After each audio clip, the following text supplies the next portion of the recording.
All right, what's up, everybody? Welcome to Red and Black. I'm your host, Red Young. I'm here today with my guest, Dre Steinberg. What's going on, y'all? Dre is the founder of Design to Conquer, which is a media, web design, branding company, but also has a creative tech studio. Right. So talk a little bit about what Design to Conquer is, especially that tech studio part, because I thought that was really cool. Cool. Well, Design to Conquer is actually an affirmation. I am, you are, we are designed to conquer. And that's what the meaning behind it is. It's a very powerful affirmation that I told myself during the COVID pandemic. When I lost my job, I was working at JP Morgan Chase as a presentation specialist, dealing with a lot of bankers and our private clients to develop pitch decks, presentations, so on and so forth. We went remote, and then gradually that remote job turned into no job. And I was struggling to really understand what my purpose or how to pivot, similar to what we were talking about off camera. And so during that stage, I felt very lost. And one of the main things I told myself is, nah, I'm designed to conquer. I'm designed to conquer. I am designed to conquer. Conquer is a very powerful word in and of itself. And as I learned more about affirmations and things like that, I realized the I am affirmation is the most powerful thing and is used so much in common conversation.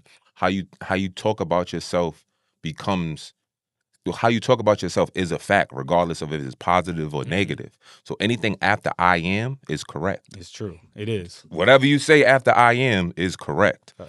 So I am Design to Conquer turned into initially, like you mentioned, I was branding and websites, but then I honed everything in as a creative tech company. So the creative aspect falls under the traditional ideas of web development, brand development, and then the technology aspect falls into systems. How entrepreneurs who are starting out can organize and streamline a lot of the work that they're actually doing that they don't fully have autonomy over. They kind of do this to start, then let that fall to the wayside because they got to worry about that.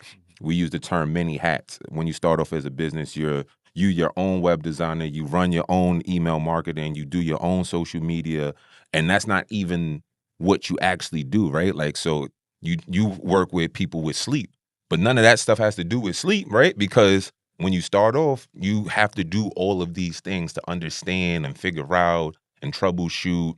And then it varies between your actual thing that you want to create, but all the other things that is involved to actually run the business. It's like learning a new career just to put the other career that you actually want on a pedestal. Correct. And so what Design to Conquer does as far as the creative tech aspect is step in almost like a chief operating officer, like a COO. We come in, we see how you do and run your business and figure out the best ways to streamline and automate those processes so that you're not spending more time doing, in a sense, unnecessary things when you can spend more time doing the actual thing that you love and developing what that looks like. So the tech aspect really has become a pivotal part of the creative work that we do because we're blending in things like Zapier or ChatGPT into ways to streamline some of the tedious work or the repetitive work that somebody has to do. If you're running a business, you should always be sending out email and newsletters, right? But now we developed ChatGPT that will understand how your business language looks. But that requires us on the creative side to understand your brand values, your brand voice, your messaging, so that when we actually build this, it sounds authentic to your audience. And those are the things that on the creative and the technical side create a fortified business, allowing for you to actually talk to the audience that you want and then them be receptive and understand what that looks like. So let's say that there's somebody who has like a website, like maybe a small business idea. It's more so of an idea, but they built out just like a little bit of things. And I'm sure you've dealt with a lot of clients like that. Before and after they work with y'all, what transformation do they go through, and what are the results like before and after if they're just barely starting with anything? A lot of the times back to the word conquer, right? Conquering is something that you do. You overcome a certain struggle or hardship. And a lot of the time, starting off as an entrepreneur, for me, entrepreneur and business owner are two different things. Everybody starts as an entrepreneur or a solopreneur. You do a lot of the work yourself. You go to work, but then you feed into your passion. That passion becomes a small business or your entrepreneurial goal. And the majority of people starting out lack confidence, right?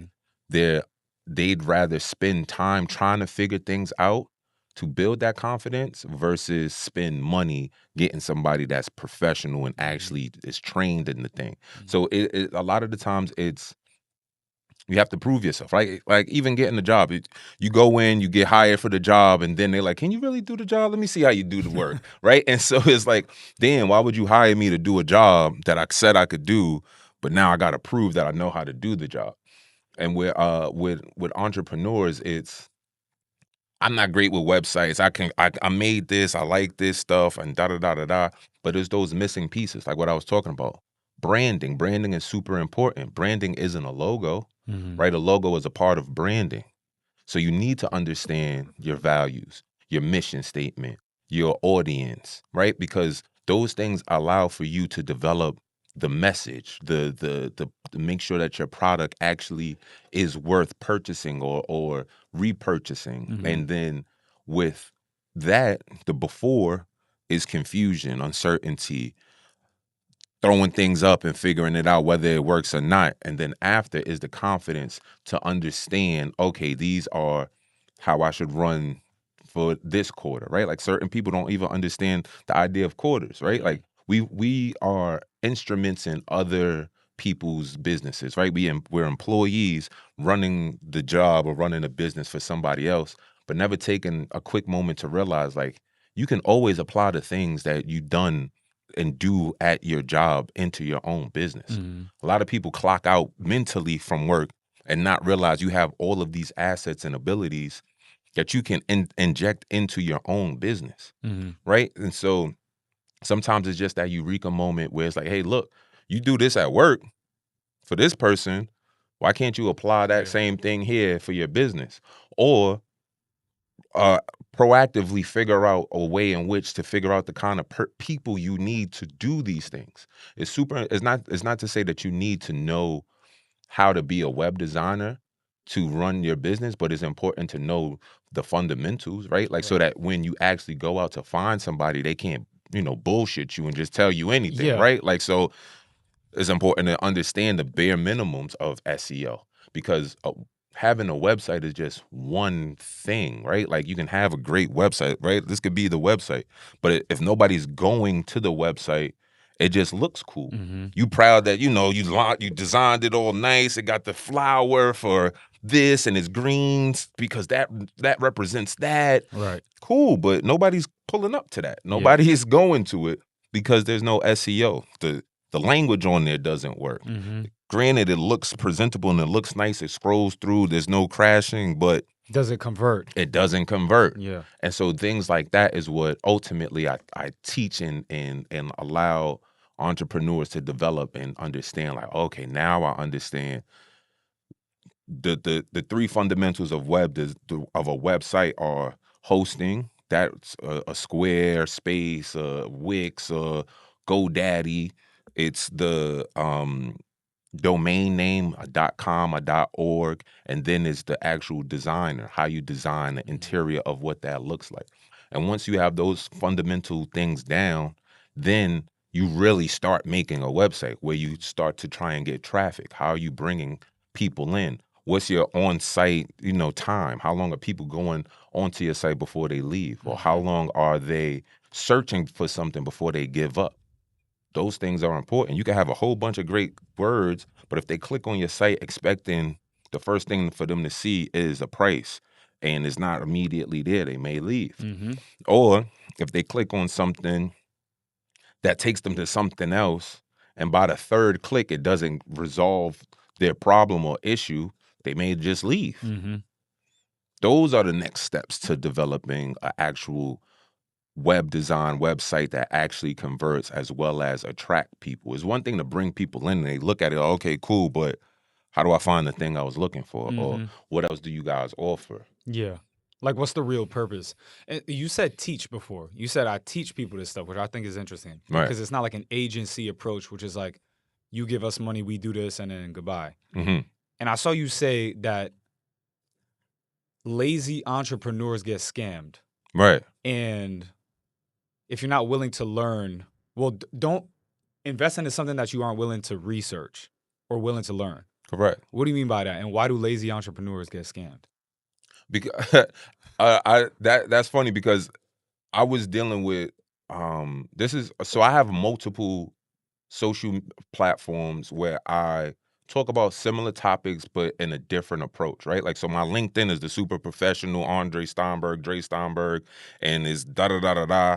Facebook is a little bit business casual, then Instagram is pure weekend. So although I'm still saying the same messages, I'm delivering it in a different manner. So lazy entrepreneurs get scams means somebody that's willing to just pay for the thing that they want as opposed to knowing what they need will always get the short end of the stick. The example came when somebody was reaching out to me like, hey, look, I want to start a nonprofit. Do you do nonprofits? I said, no, I don't. What I'm versed in and feel comfortable doing is helping people organize an LLC. I've done the process. I know what it is. I could tell you the difference between a foreign versus a domestic LLC. I could tell you about a registered agent. I can, those are the things. That's my bread and butter. I got you. I can break that down. You need to have operation agreements, all of these things. That's what I can do. But yeah, I'd rather come to you to help you for you to help me get, my nonprofit started. Is there do. So I took it a step further. The smart thing to do is go to the library, right? That's the best resource you can have that's totally free and you can utilize every single day. The library. Wherever in New York, on 40th and 5th Avenue, there is the Thomas Yusuf Library, which is across the street from the big giant one. Oh, yeah, the new one. It's not even new. I mean, maybe it's new. I've been going there for a couple years now. Right across the street, there's a small one right on the corner, and they have a business library. So on the 4th or 5th floor, they have business librarians. Treat those people like employees. I was going in there at one point so much, they knew me by name. And I came in and was like, hey, look, this is what we doing today. Let's get to work. I'm going to go sit over here. I'll be back in about 45 minutes. Tax dollars going to work. You get what I'm saying? And I'm here like, yo, now we got to get the library back open on Sundays. They closing. Yo, word. So I was there really, treating it like a job. So and then this is what I express to the person. Like, if you want something, you have to be proactive. And the response that that the person gave was kind of lackluster. So then I had to go a little deep. I'm like, hey, look, if I wasn't who I was, I'd be able to, I can sense your eagerness to get the thing that you want accomplished without you having to lift a finger.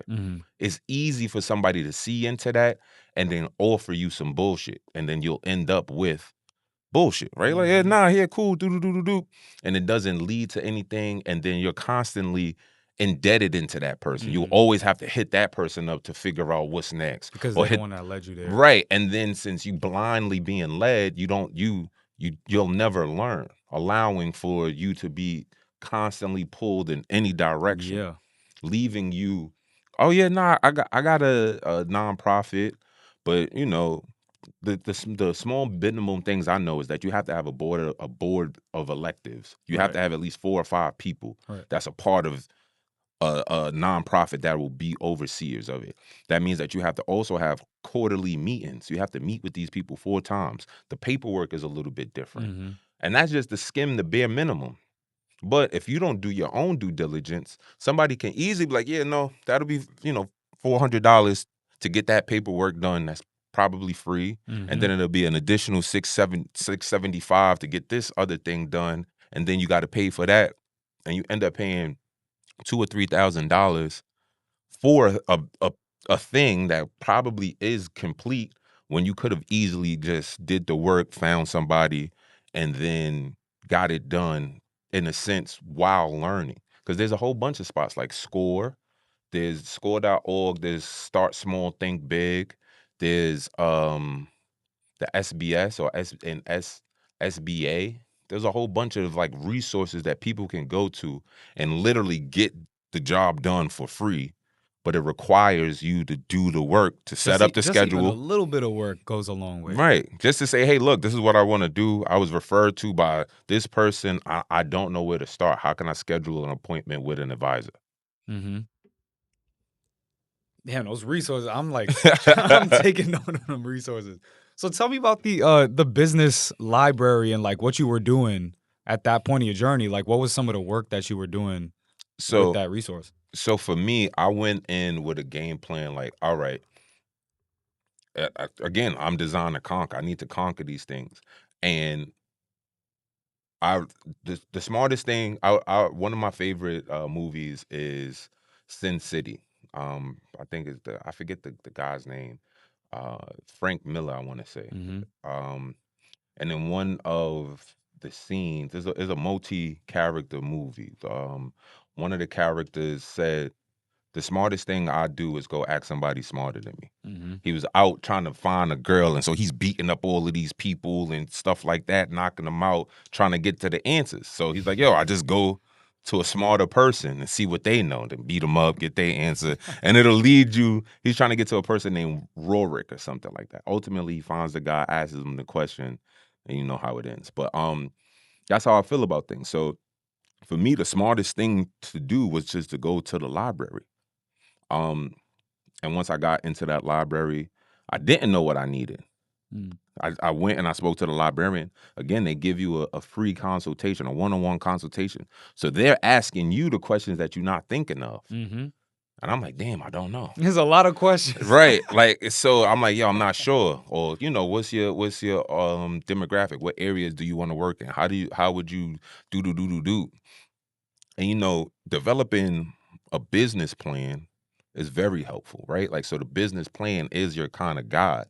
And the thing about a business plan is you should always revise it every couple months, every 6 months to a year. Like, all right, that was what I was initially doing, but now I'm doing this. Or now I learned a better way to get to the bag by doing that. So I need to incorporate that into my 5-year plan or my SWOT analysis. So I know, okay, these are my competitors. This is what my weaknesses are. And this is how my market has shifted.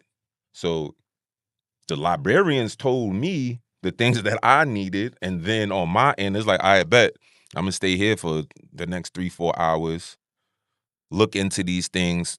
They have a stronger search database than you use in Google. They have the what's the terminals Bloomberg called? Terminals? Bloomberg, correct. Yeah, they got them there. I heard about that. Boom. I don't even know what they do, but I heard it was a big deal when they had them there. Yeah, Bloomberg Terminals is for the tech, and it's not even tech, but like once you really understand how to do, it's like Google on steroids. Like it gives you can put in your industry, you can find the market data. Like, yo, this is how much money people that are in your niche are making. And there's like, all right, bet if my niche just made $56 billion for the past year, and out of that group, the smaller niche of people do this thing, and that was able to create $150 million. There's no way for you to be broke, or for you to worry about really competition. Right. For me, competition is just a way in which to see how to differentiate yourself. A lot of the times competition do the same thing, and the only thing that they have over, depending on what you do and how you provide it, is just brand authority, brand awareness. And that was the first thing that I started working on. I was like, how do I really hone in on what Design to Conquer is? How do I hone in on the audience and the people that I actually want to attract? Because the worst answer to give somebody when they ask, like, well, who is the company for? Who do you work? Everybody. Mm-hmm. That's I want to work with everybody. And you don't want it to be that. It should never be that. And that shows that there's no real market research being done. you have to know who your target audience is. And then that's breaking it down to age, to home, to household income, to sex, to their interests, to how they spend their money, the luxury things that they purchase. Are they buying, Mountain Valley water, or are they just drinking Dasani? Right? That'll tell you certain things. Do they value Androids over iPhones? All of those small purchases equate. Like, so if you break down your persona, your ideal person, to all of those personas, then you know exactly who you're trying to target. Right. And you know the places that they'll be in. Right. And you know the type of social media that they watch. So then you know the type of content that they would indulge in. These is the gems, bro. Word. I'm like connecting the dots in my mind. So like for somebody who, it just makes me think of the people that don't have the slightest clue about any of this, who might be like creative, who might even have good ideas, but they don't know that much. Like for myself, I feel like I know about a lot of this stuff, and then I have a conversation like this, and I see the gap is large. Whereas between myself and others within my community, I see there's an even larger gap. So what do you think about that gap, first of all, between, say, someone like yourself and your work and others who may not have access at all? And how do you think that affects certain communities? I saw on the website it says marginalized communities are ones that you work with. So how do you think that gap specifically affects those communities? I think that people, it's the intentions. Everybody has good intentions, right? Everybody wants, for me, as far as like affirmations and attract and the law of attraction, there's different levels of attraction. A want is the lowest vibration or the lowest form of attraction, because everybody, I want $1 million.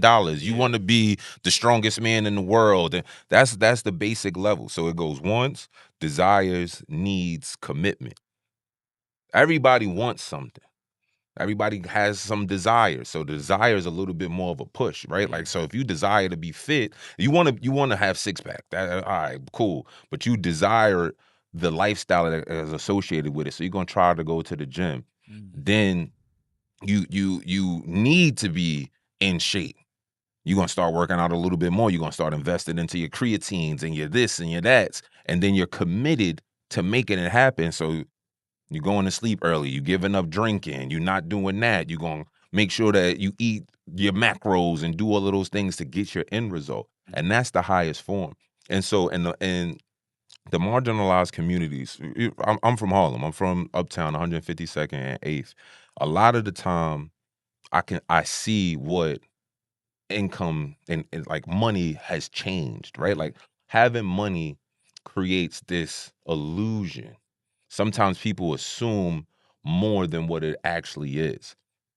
The connection, or the gap rather, is the people with the great ideas but the low understanding or confidence, or the not even resources but the access. People don't know where to go. Right.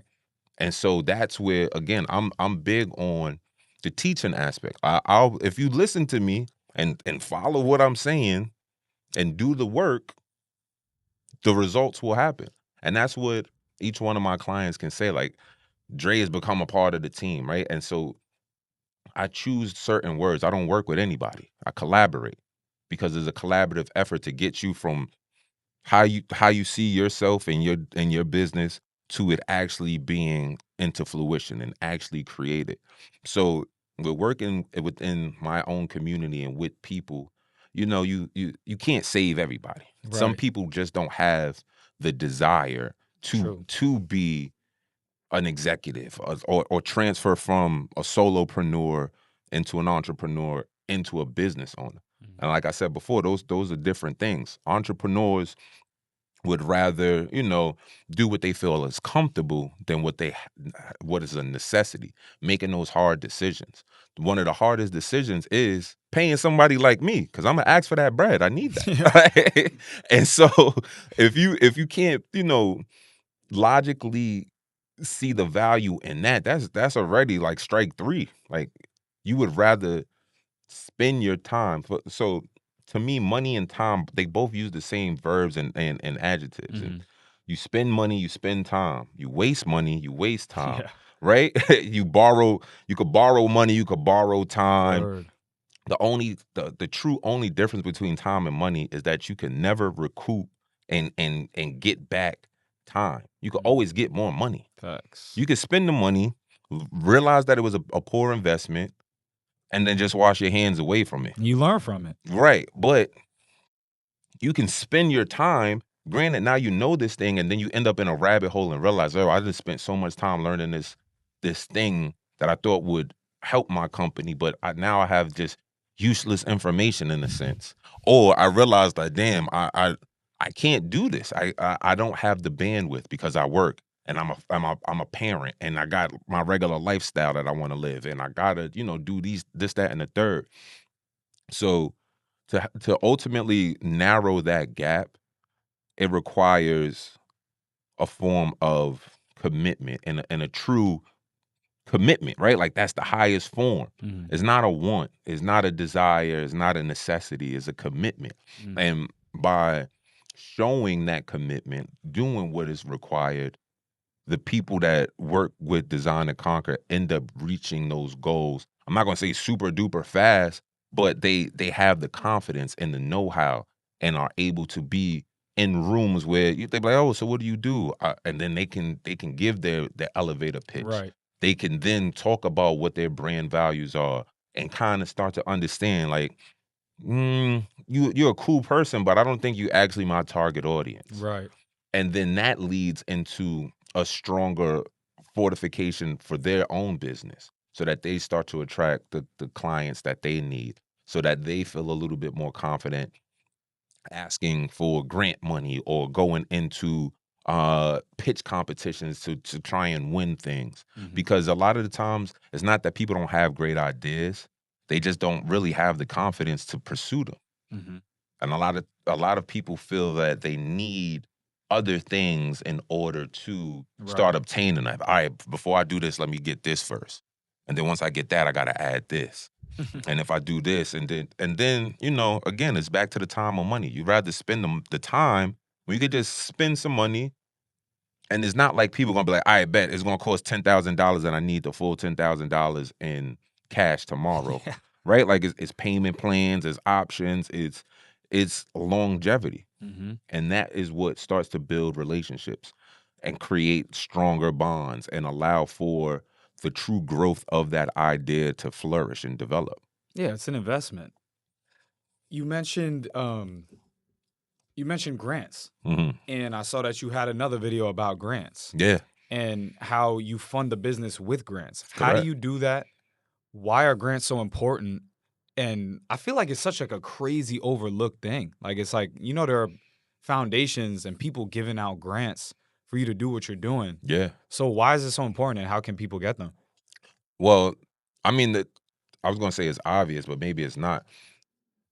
Grant funding has the ability to keep you not only just afloat where you don't have to spend your own capital, but it also gives you the ability to broker relationships with the grantor, depending on who or what they are.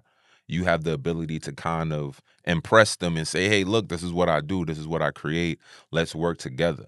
So in 2000, I got my business on September 16th, 2022. By January, I was in the library. I was doing all the things with understanding what the business was like. And the librarians explained to me, like, yo, you should go after and try to get, certain business certifications. There's something called the MWBE certification, which is Minority Woman Business Enterprise. And that allows for your business, to go and obtain contracts with the city and state, which means that you can start getting real money. Word. Doing things, right? Like, so I'll use your company as an example. You can go in and host classes and teach these corporate companies the importance of 15-minute breaks. And the whole class is about, yo, you get what? Everybody gets 4, depending on how many hours of work you work per day, you're entitled to this amount of 15-minute breaks. So during these 15-minute breaks, what you should be really doing is not on your phone. You should be really sitting down in an isolated room doing X, Y, and Z, clearing your mind so that you can recharge your brain. You sitting in front of a computer for hours, which is hurtful for your eyes, making it a whole bunch of, this, that, and the third. Spend time doing this, and I'm going to teach y'all routines to kind of trick your mind into relaxing. Mm-hmm. And they pay you $50,000 to do that. Well, you was just teaching that same process on Eventbrite for like $15 a person individually, right? Son, for 50 yards deep with that sniper. Right. So it's the same. It's the same thing, but with the certification, it opens that door and allows for you to do that. So that was one of the routes I went into, and then the next route I went into was understanding grants, like not even really understanding. What I learned was that there's different types, right? Like, so you have federal and government grants. Those are the ones where you got to write the long crazy essay and you got to have the paperwork, and it requires you to have certain business implementations in order, like your EIN, your business LLC. And then there's grants that are private grants where a company like Mountain Valley may be doing a quarterly $50,000 grant. And the term is I forget the name of it, but basically it means like you don't have to give the money back. A non something. The term is escaping my mind.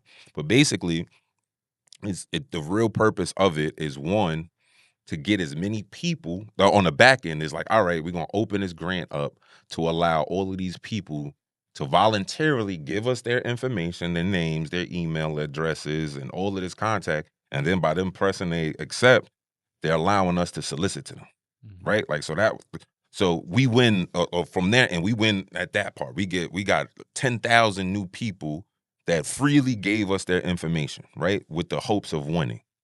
So now we got a whole bunch of people, and then we could weed out the ones that work, the ones that don't, and then we can nurture and start our own funnel system to get these other people involved. But at the cost of that, what we're going to give out is $50,000. And sometimes the $50,000 itself isn't a full monetary value. They'll say, you'll win, you'll get a year worth of this water, which is valued at $20,000. You'll also get a free subscription to this that's worth $4,000, and then you get whatever 14 take away 50 is 36, right? So you'll get $36,000 out of the 50. 36 is still a lot of money to have, right? But now you got a whole bunch of water, you got a free subscription to this other thing for a year, and then you have seed money to actually start running or enhancing or hiring people for your company. And the important part, so once I learned all of that, I started applying to a whole bunch of grants. And in 2024, I won the HoneyBook Breakthrough Grant. And that was a $25,000 grant. But it was broken in to how I explained. So out of the $25,000, they gave me 4 years of HoneyBook Premium. So now I have I'm their test subject in a sense, right? Like, hey, look, we liked your answers. The way you responded aligns with what we're after. Because in my response and my answers, I say, yo, if I win, I'm going on HoneyBook, and I'm gonna get the premium, and I'm gonna use that. And then because I know that they do this, it'll streamline my process, make it easier for me to do these things and correlate and have something like this to allow for me to do business easier with my clients. I'm a new business owner, and da da da da da. They read it and was like, oh yeah, this is what we need. This is what we're looking for. The other person said they're gonna go and do something else with it. We're gonna get this guy. So I was one of 10 entrepreneurs that won. I was the only black man to win. It was a few black women, but I was the only black male to actually win.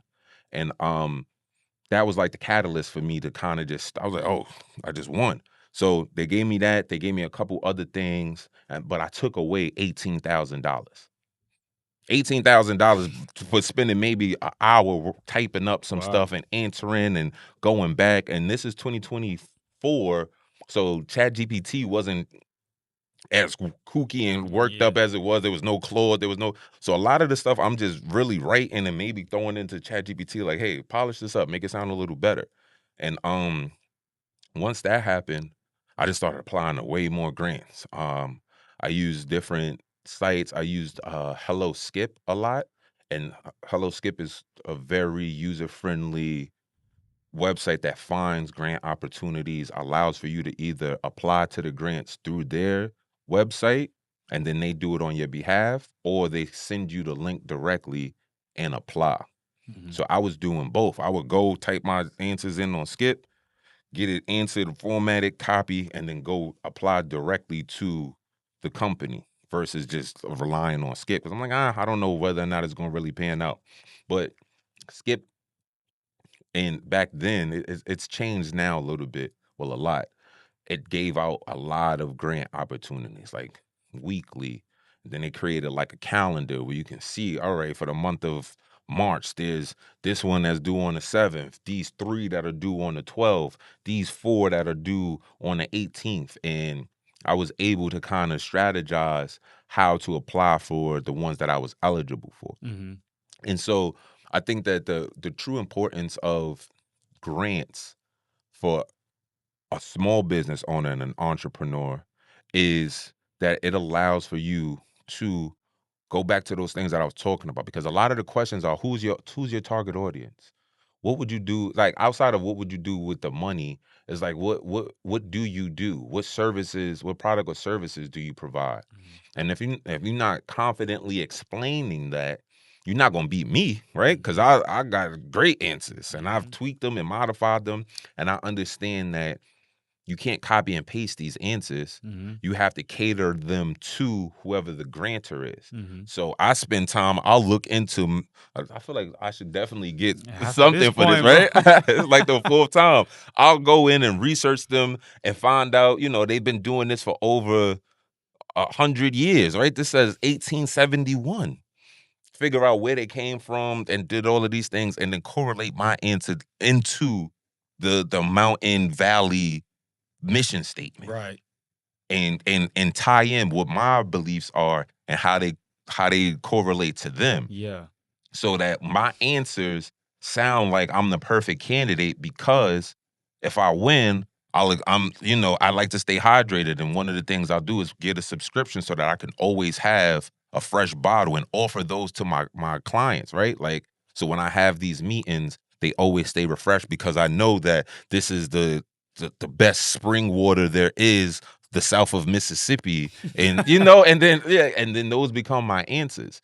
And then that allows for me to do those. They not really looking to do charity, it sounds like they're trying to like build with somebody. Yeah, so I didn't know that's how it works. Yeah, a lot of the time it's not, oh yeah, it's not, you don't want to sound like, oh, I'm so needy, this will allow for me to feed my family, and right? No, that's not the answer. It's like, how can this person in a sense be a spokesperson for, or how can this person outside of or again, depending on what the grant is, because there are like community driven grants that want you to talk about, when you get the money, what would you do with the money, right? Like, that's always going to be one of the questions. It's like, all right, how would you spend this money?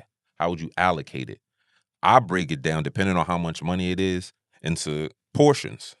Give an answer about giving money back to the people that gave it to me, figuring out whatever it looks like with the mountain or the HoneyBook or whatever, allocating how I spend the money in developmental things. Like, all right, I'll buy these softwares that'll allow for me to attract these type of people, or I would use this to buy this type of upgrade for my computer software for this. And it's better the more specific you get. Absolutely, because if you vague, like, yeah, with the $10,000, I'll do. But if you're not breaking down, 2,000 of this is gonna go here, 4,000 is gonna go there, 1,000 is gonna go here, and I'll have 500 for petty cash to do marketing and make sure I get flyers printed out and all of those things. You're not gonna beat mine. Even if neither one of us win, I'm gonna make it to the semifinals. You're gonna get dubbed right out the gate, because you're like, yeah, with the $10,000, I'm gonna figure it out. I'm gonna get more equipment, right? Mine is, This is for 4,000. This is for 3,000. This is for 2. This is for 1. That's how I'm breaking down this whole 10,000. Do you remember some of the grantors and like some of the because they get specific, right? It's probably like scholarships where it's like scholarship for left-handed individuals or something like that. You remember any of those? So as I started gaining more information on grants, I started to jot them down. I was like, okay, well, I can't use them. This is again going back to the business plan. I was like, okay, I can start offering this as a service, just to grant information, because back to what my principles, time is more important than money.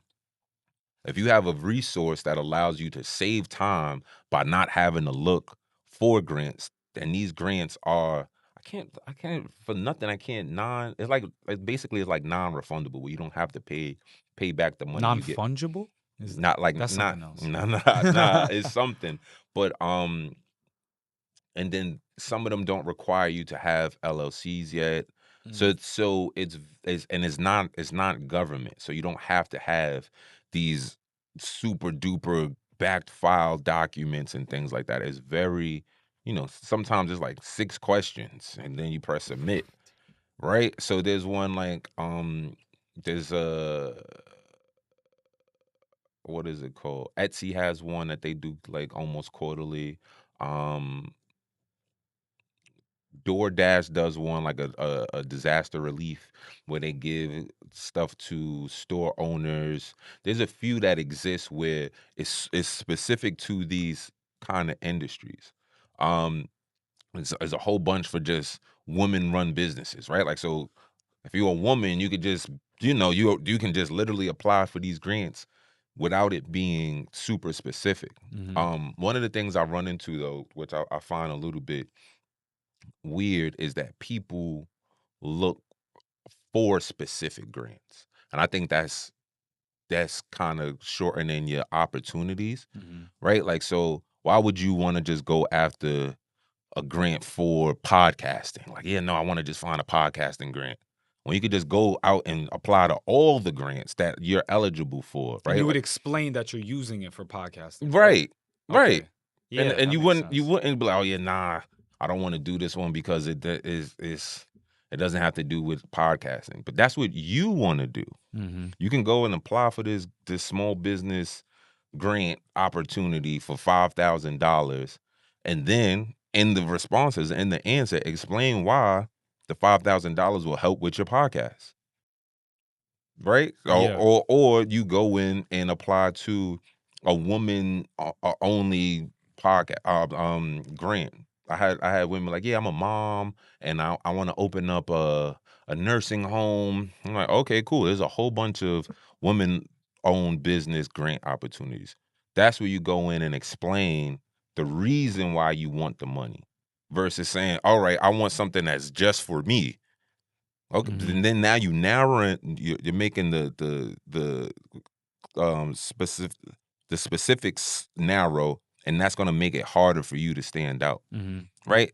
You a single mom that wants to create a nursing home in a sea of other people that do all these other things in comparison to other women that say they're moms and other women that probably have better or more refined responses to these answers. You making it more difficult for you to stand out. Right. Yeah, it's about standing out. That's interesting. So this is like where we're at now, but what about like those first early years when you were just starting? Like, what are some of the mistakes that you made as far as like business wise? I mean, maybe some other things, but like mostly as far as the business, things that you would advise someone else not to do. Maybe you wasted time doing something. Maybe you skipped over something. I mean, this is still the early years. Like I said, I'm approaching my 4th year in business.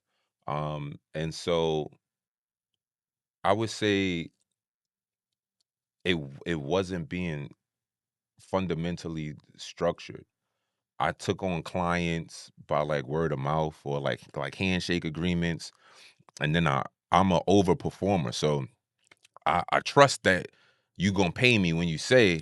So I'm gonna give you some of these deliverables ahead of time, so you could look it over, or you could see some of these things, and then people end up never paying or going ghost. Mm-hmm. So those were the things that I fell victim to, where I was having these non-contractual agreements. Like, we not signing a contract. You say you're going to do it. Red, I believe you. We talk. We looking eye to eye. It sound good. We going to work on this, develop some brand and stuff.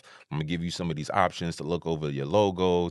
I mean, yours is okay, but we can make it better, right? We can make this look like this. And here's 3 options. We agreed that you're going to pay me $2,500 for the whole project. Your first payment was due. You paid the installment. If it's 25, let's say you made a deposit of $500. Second deposit, you missed. We didn't talk. We kind of left it off, whatever. So now I done gave you a product or a service, like not a full finalized thing, but I gave you some options. And then now I'm down $2,000 and you got a new logo that you went cropped out and, it's all pixelated because I didn't give you a high quality one, but you rocking it, you using it. And then it's like, all right, what do I do? Do I go and try to find them? And then we go into the elevator and kind of figure that out? Or like, what do we do? And so in situations like that, it was very kind of challenging because it's like, all right, you can't like I said, I'm an overproducer. I get to work. I get serious. People show me that they want these things, and I feel like I use this term. I'm a business amplifier. So I'm a amplify what's going on. You show me something, we rocking and rolling. I'm gonna take it from point A to point Z or infinity. And a lot of the times, real life things happen, unforeseen situations happen. Bad money management on the client part may be a true thing where it's like, yeah, I had the money today. You said I could pay it in increments, and then now I don't got the money tomorrow, kind of thing. So it's contracts, having everything contractual and making it clear that, these are the dates you got to pay.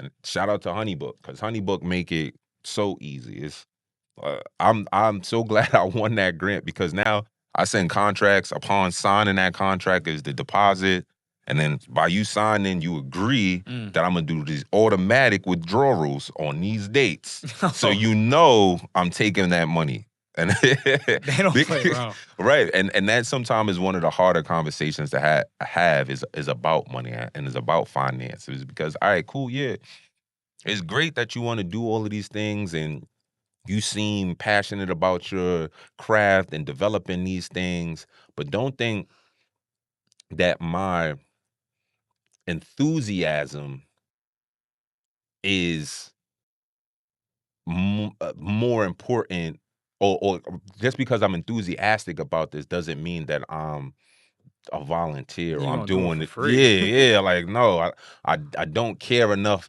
about your idea to be willing to sacrifice things on my end, because we all got bills, right? We all got things to pay for. So there's a interesting balance to that, because obviously you need your money and stuff, but like, let's say you got a client that's like halfway in, right? Like they've been working with you a little bit and then they stop. You can't chase them down to the elevator, but at the same time, like, you do want them to possibly continue working with you. Mm-hmm. So how do you manage that? It's like, I know that they probably just figuring something out, maybe managing their time. I don't want to push them, but at the same time, like, we got to finish up what's due. Like, Right. How do you manage that part? I think that that's very dependent on the personality traits that the business owner or the client have, like in that kind of relationship. I could be a commandeering kind of person or intimidating or whatever, but I think that depending on how you present yourself and the manner in which you conduct and behave precedes all the other stuff, right? Like, so if a person thinks they can, like, I don't even want to say people think they could get over on you, right? Because life things happen. It's really about communication. Mm-hmm. So if these things are happening, there shouldn't be a problem, or for me, there isn't a problem with making adjustments, right? Like, hey, look, something happened and you can't afford to do it at this increment, this amount of times, let's circle back. Let's have another meeting and figure out a new way to get to this end product. Because you gotta pay me. I'm not taking nothing less. You just gonna have to pay me more frequently, little amounts. Or we gonna have to figure. That's really it, right? Because at the end of the day, how else is this project gonna be done? And then sometimes in the contract, you can have it where like, hey, look, if we gotta call it quits here, we gotta call it quits here. You won't get the final product. What I created for you is now null and void. None of this stuff is legally yours. It's still mine, intellectual property. This is your name, red and black. That's yours. But the things that I created for you up until this point, you have no ownership of it because we never finalized this agreement, right? And then in the contract, you should have something like that set up. I go to Start Small, Think Big, and they offer free legal consulting. So you can work with a legal team, and they set up the contracts. And so I've explained to some people like that, like, yeah, now I need to own the intellectual property until the end of the project. And if by default, if they don't finalize and they don't finish it, I needed to say that in the contract that upon dissolving the contract, that none of the work that they paid me for up until that point, I'm legally responsible to give back, and they don't get to keep anything. Right? And then, it's all good and love in the beginning, but once we get to the part where you fall on hardships or you can't do this it's not my problem, buddy. It's business. Right? Like, I can't do anything about that. And we can always revisit it. We could literally, pause this and then press play when you're able and capable, but you signed that agreement. You signed that. You understood that. If you read over it completely, you would have saw paragraph 3 point A said this. Man, that's what it is. And so it's very important to utilize those resources. Go to the library, talk to the librarians. Also, figure out these free resources for situations like that, because you can get consultations and consulting from legal teams, or speak to an advisor one-on-one about situations like that, so that like, hey, look, if I'm ever in a situation like this, what are my legal rights? How do I conduct business in this manner? What's the next steps I should do? Because I was working on a project one time, and we had agreed about a pay period. So they were supposed to pay me, in increments of whatever for 4 or 5 payments. We got to the 5th payment, the final payment. The project wasn't complete, but we finalized and we getting it done. They went to their bank and disputed the last charge. Oh, hell no. Right? Like, bro, that's like warfare at that point.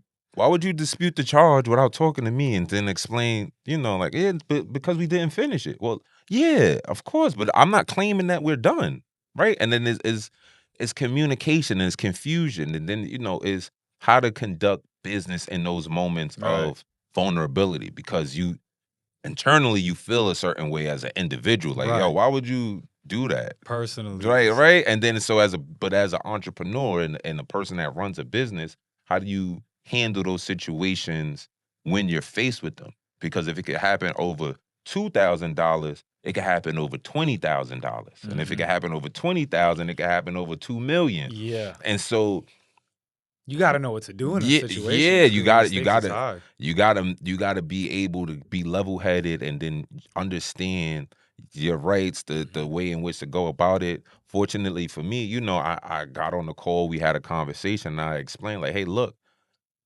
I'm available for conversations. I wasn't going to just leave. Why would I do that? For me, and a lot of the times what other entrepreneurs don't realize is you shouldn't want to create a one night stand, in a sense, with your clients. You want a long-term relationship with them, right? Like, I don't want you to pay me for this one project. I want you to pay me until you retire.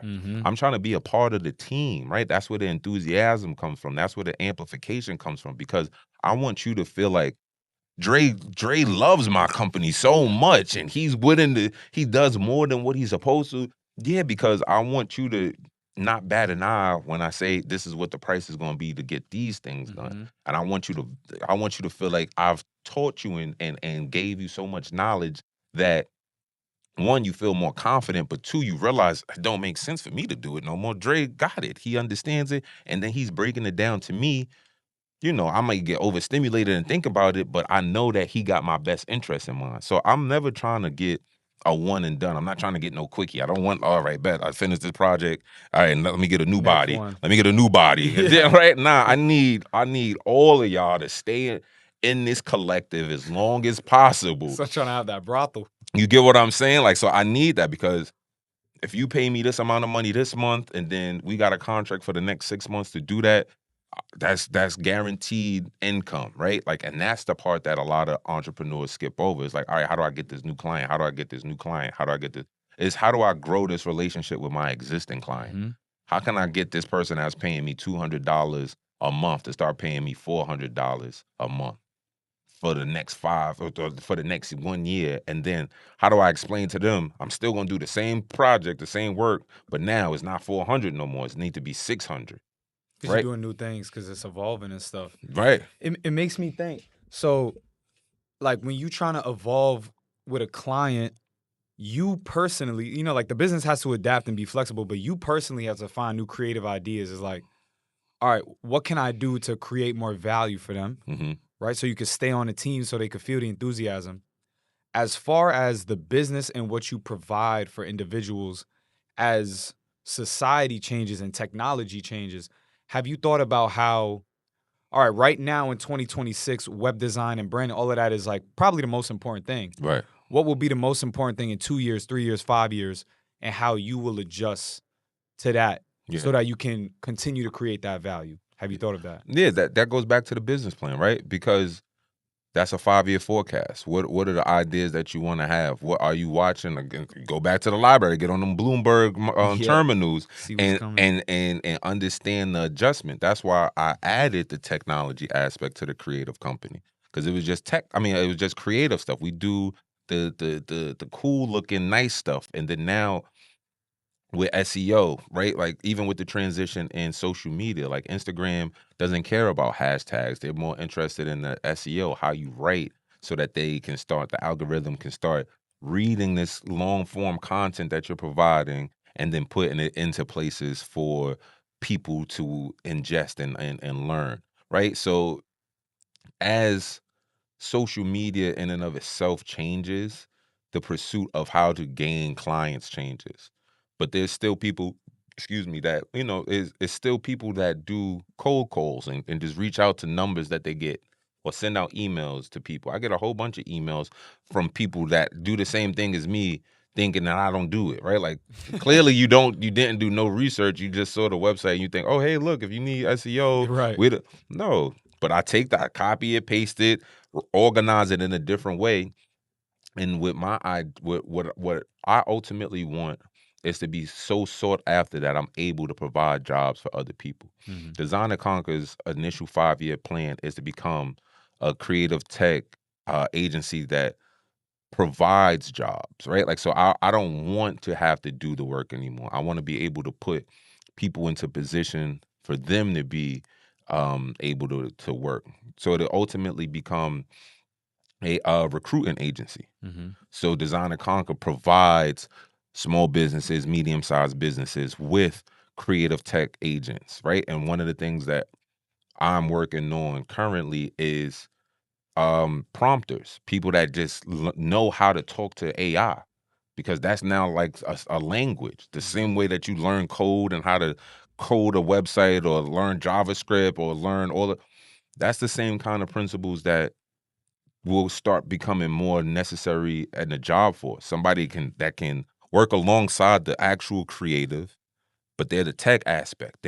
Because that's what I've been blending. I've been creating GPT bots to work alongside the things that I do. So I got a GPT. I just drop my transcript in. It generates the YouTube title, the YouTube description. It gives me hashtags. It gives me tags, the timestamps and all time. of that. Well, the timestamp is tricky because it doesn't know the time. Oh, right. Right. So, but the loophole to that is you put it all in, and then Gemini is now on YouTube. Yeah, it's connected to it. Right. So you tell Gemini create the timestamp for you. Yeah. Copy that timestamp and add it into your description. And then now Just know I'm about to be doing that after I heard that. Like, and then now you Gucci it. It saves you so much more time. So now Yeah. I'm not spending a whole bunch of time trying to figure it out. And then the next thing I do is I do a lot of the A/B testing. So I'll use 3 different thumbnails, 3 different titles, and see which one of those work. It take a little bit longer, but now you got basically 6 options because they'll use this photo with this title, with this photo, with that, and this, and out of whatever it worked and whatever people click the most on and how long they stay, that's the winner. And so that's just one example. But now, if I can train somebody to do that, then now we are able to. I don't have to work on.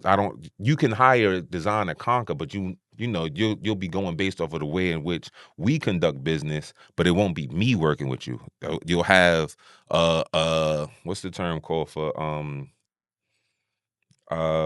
you'll have your own business consultant in a sense, right? Like you'll have your representative that works directly with you. You'll be talking to Blaze, right? Blaze will be your account manager that works on your YouTube accounts and provides you with updates. So you can reach out to him and say, hey, look, this is what we're thinking about doing. Let's schedule a meeting and set these things up.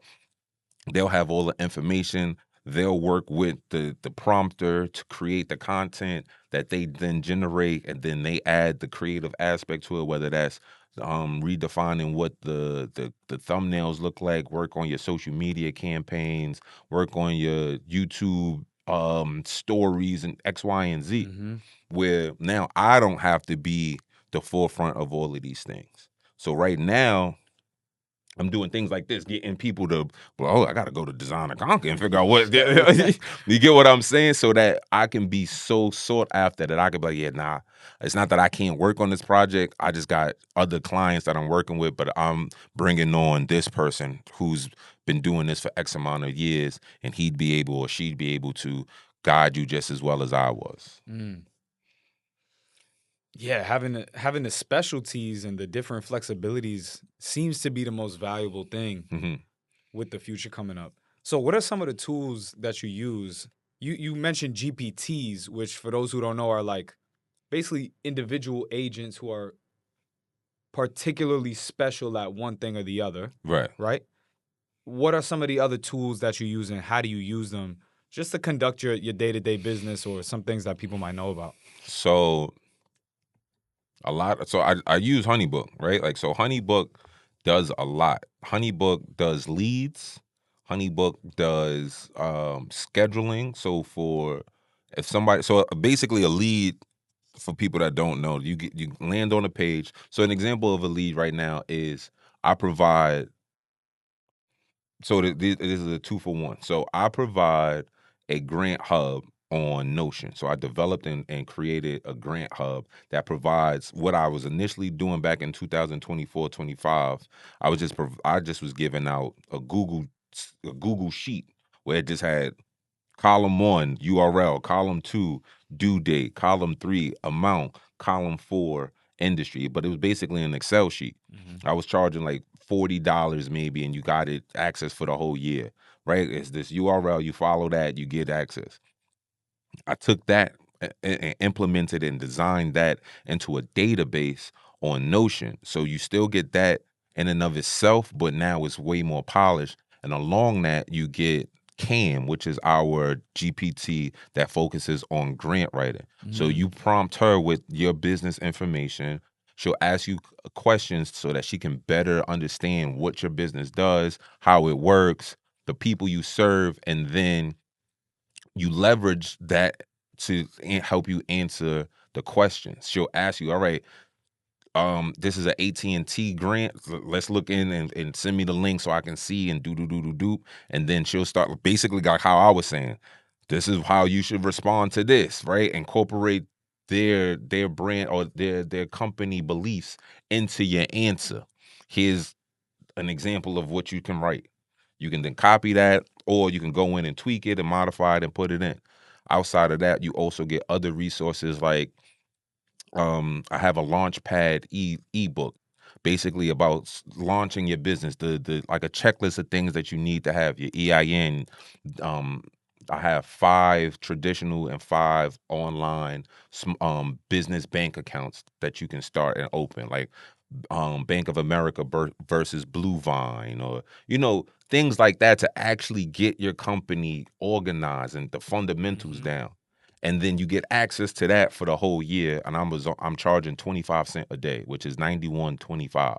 You get the access for the whole year, and then now you can just go onto the site, do your little quick credentials, get all of that information. You can then sort by industry. So you're like, yeah, I only want to go in, if you're a woman-owned business, I only want to see women-owned businesses. It's April now, or it's March.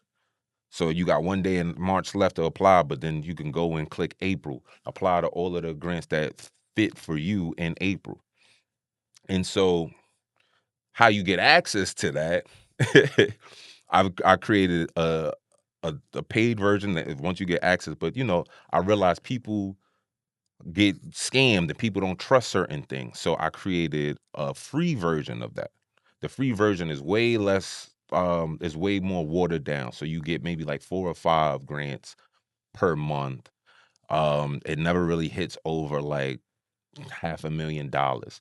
For April alone, we have about like $1.7 million worth of grant opportunities. And April didn't even start yet, right? So if you want to get access to it for free, go to my HoneyBook. I created a HoneyBook landing page, which is a lead form. So what it does is it shows you what the grant hub will look like. You can put in your email and your phone number and your name. Once you submit that, you get access to the free version.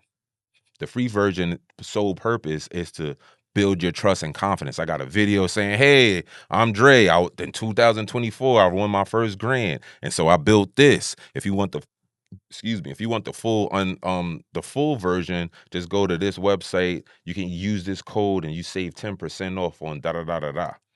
So HoneyBook is great because once they submit their information into that forum, I have it set up for 14-day automation. So you get a welcome email. Hey, it's me, Dre. Thanks for joining.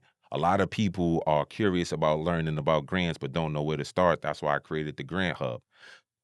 With automations, the way that it works is by triggers. It's either a yes or a no. So if they don't buy in, that's a no. That means in 2 days or 1 day, on the second day, so if you buy in on Monday, you get that welcome email. If you don't buy on Wednesday, you get another email from me saying, like, are you still interested? Yeah, I'm telling you my whole story second day. I'm like, yo, yeah, in 2024, I was the only one black man. The same stuff I was just telling you. Yeah. That's if you don't buy in on Friday, I'm sending you like, hey, look, a lot of people waste their time and don't do this, that, and the third.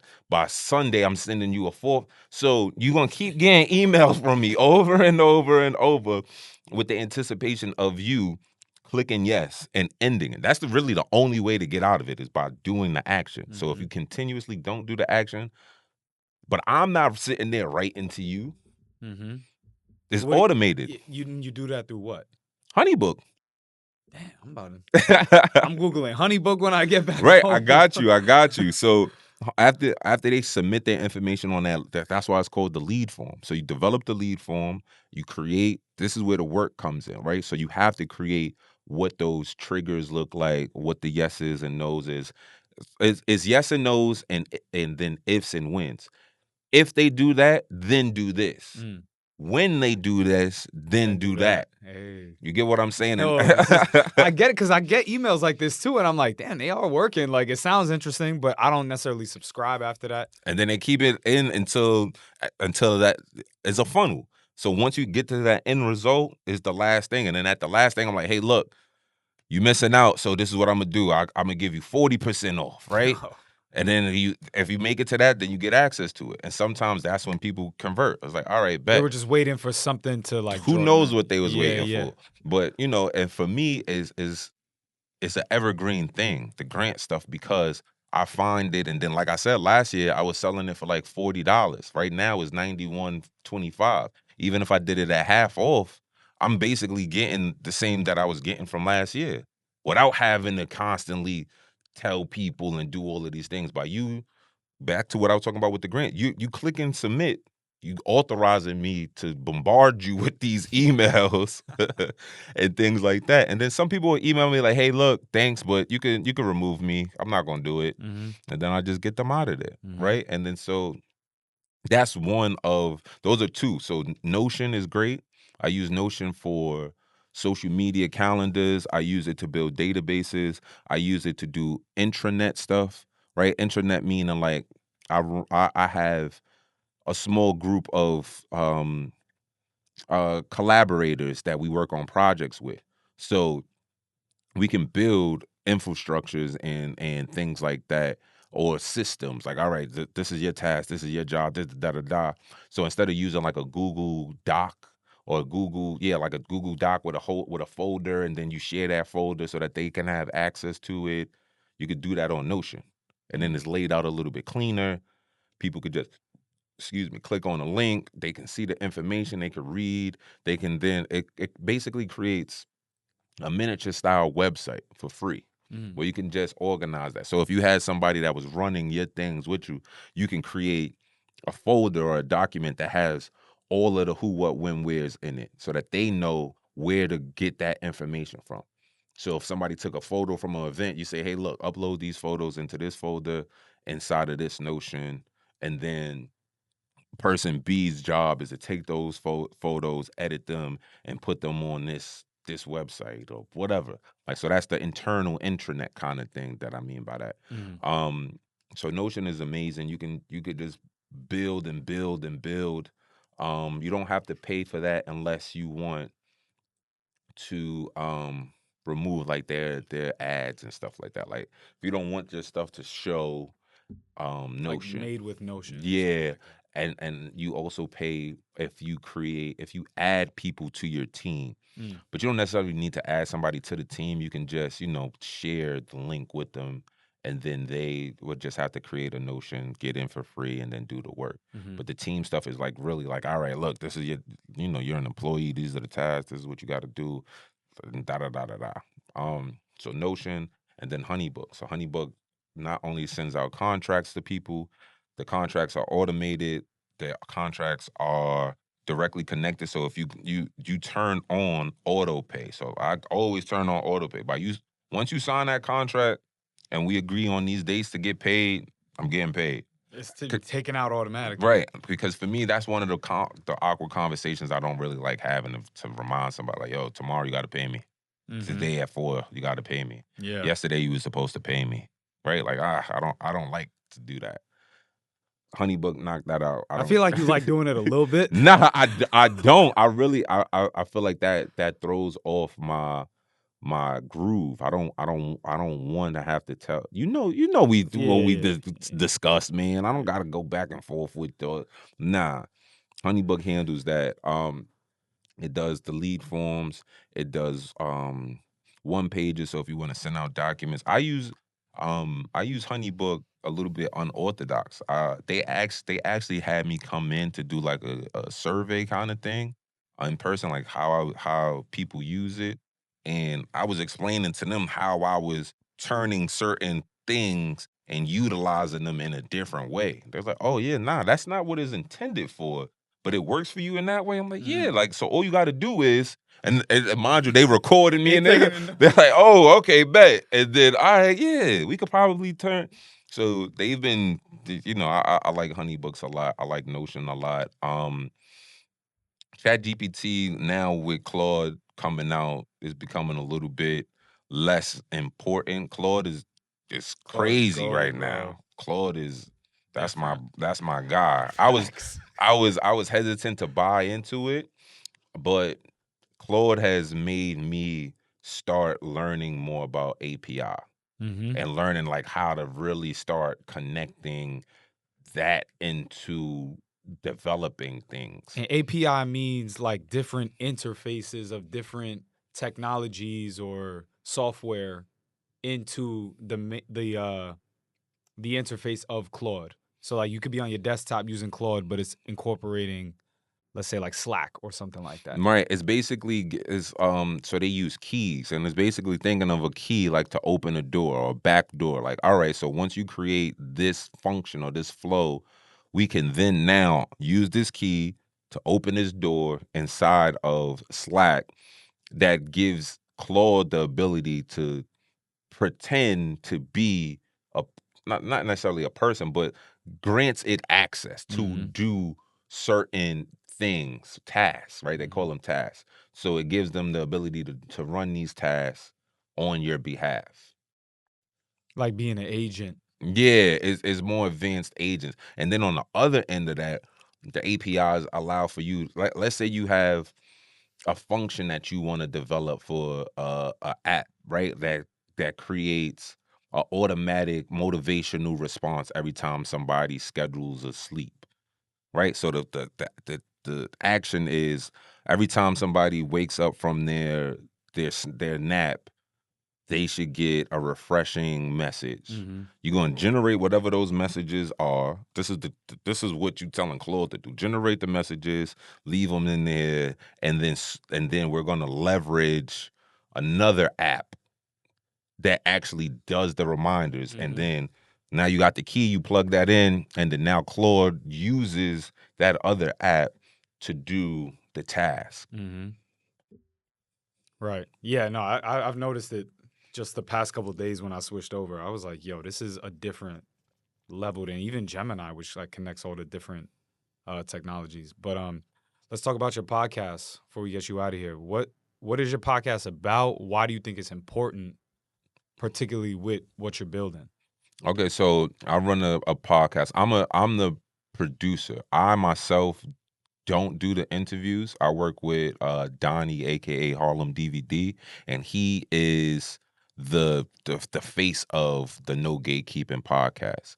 And as the name suggests, it's about not gatekeeping and putting people in positions to win. It initially started as a blog that I was running through my website, but after research, people don't read, man. Like, so you can create the best kind of blog or informational piece, and it doesn't end up getting the certain type of traction that you expected. So when I initially started No Gatekeeping, I would reach out to entrepreneurs and say, "Hey, look, I want to promote and tell your story."